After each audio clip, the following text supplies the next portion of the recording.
Assalamualaikum guys, pernah nggak sih kita merasa tiba-tiba sedih tanpa alasan yang jelas, atau mungkin ada sesuatu yang bikin hati kita terasa sesak, tapi kita sendiri bingung kenapa? Dalam hidup, kesedihan itu pasti datang, entah karena kehilangan, kegagalan, atau sekadar rasa lelah dengan keadaan. Kadang kita hanya butuh waktu untuk berhenti sejenak saja, menarik napas dalam-dalam dan merenungkan semuanya, mengambil hikmah apa yang sudah terjadi, apa yang sudah kita alami. Tapi pertanyaannya, bagaimana caranya supaya kita nggak terus-menerus terjebak dalam kesedihan? Apakah mungkin mengubah perasaan itu jadi sesuatu yang lebih bermakna? Nah, di sini akan kita bahas cara memahami dan mengelola kesedihan dengan lebih bijak, agar hati kita lebih bahagia dan lebih berlapang dada. Halo guys, gimana kabar hatinya? Kabar semangatnya? Kabar imannya? Dan kabar dompetnya? Welcome to my YouTube channel. Progress me up, ready to level up. Teman-teman, perlu kita renungkan bahwa dalam setiap kesedihan pasti ada hikmah yang tersembunyi. Kesedihan adalah bentuk kasih sayang Allah kepada kita, supaya kita tidak lalai dalam mengingat Allah. Pernah dengar gak kalimat Allah adalah sebaik-baik perencana? Apapun skenario yang Allah tetapkan pasti lebih baik daripada apa yang kita inginkan. Bahkan dalam Al-Quran, Allah menjanjikan bahwa dalam satu kesulitan pasti ada minimal 2 kemudahan. Jika kita benar-benar memahami prinsip ini, hidup akan terasa lebih lapang.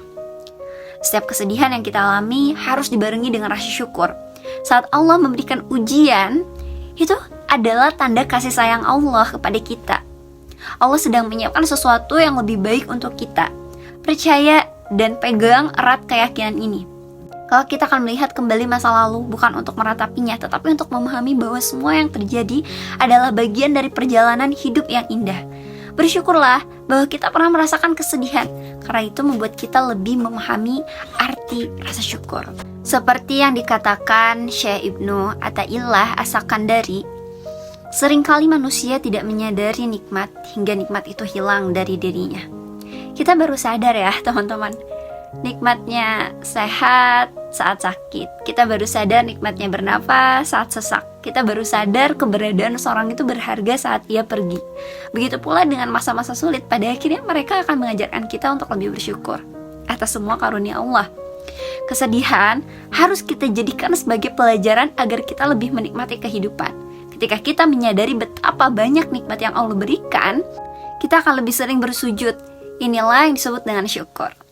Ada 2 jenis sujud. Sujud sebagai ungkapan syukur. Yang kedua, bersyukur karena kita diberi kesempatan untuk bisa bersujud.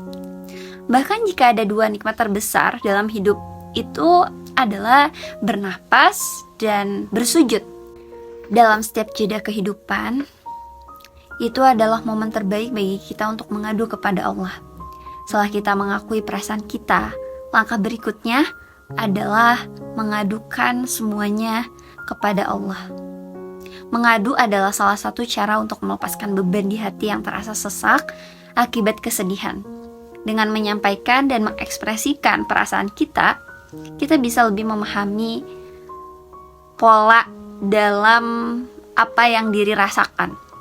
Saat kita menghadapi musibah atau kesulitan, kita harus percaya dan yakin bahwa Allah telah mendesain semuanya dengan keindahan yang sedang dipersiapkannya. Allah tidak akan memberi ujian di luar batas kemampuan hambanya.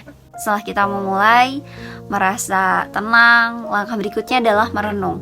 Tanyakan pada diri sendiri, apa sebenarnya yang membuat saya sedih? Temukan akar dari semua emosi yang muncul. Dengan memahami penyebabnya, kita bisa lebih mudah mengendalikan perasaan tersebut. Kesadaran atas emosi adalah hal yang sangat penting, karena sesuatu yang tidak kita sadari tidak akan pernah bisa kita kendalikan. Lalu, bagaimana cara melepaskan kesedihan? Ada beberapa tips untuk melepaskan rasa sedih. Yang pertama, sibukkan diri dengan hal yang positif. Manusia itu diciptakan untuk sibuk. Jika tidak sibuk dalam kebaikan, pasti akan sibuk dalam keburukan. Maka pilihlah kesibukan yang bermanfaat. Yang kedua, coba alihkan perhatian, distraksi positif di saat mulai overthinking atau membandingkan diri dengan orang lain. Alihkan fokus pada aktivitas menyenangkan dan positif. Nah, yang ketiga, gunakan teknik stop. Ketika pikiran mulai berlebihan, katakan dalam hati stop. Ini adalah cara untuk menghentikan overthinking dan mengendalikan pikiran yang berlebihan. Dan yang keempat, lakukan perbuatan baik. Amal soleh adalah obat terbaik untuk kesedihan. Bahkan secara ilmiah, berbuat baik dapat meningkatkan hormon kebahagiaan yang bertahan selama 1 pekan. Dan yang kelima, belajar memaafkan. Seringkali dada terasa sesak karena kita sulit memaafkan. Maka belajar memaafkan bisa jadi cara untuk melepaskan beban, memperoleh ketenangan gitu kan. Dan mudah-mudahan prinsip dan kaidah ini bermanfaat bagi kita semua agar tidak terjebak dan terus berlarut dalam kesedihan.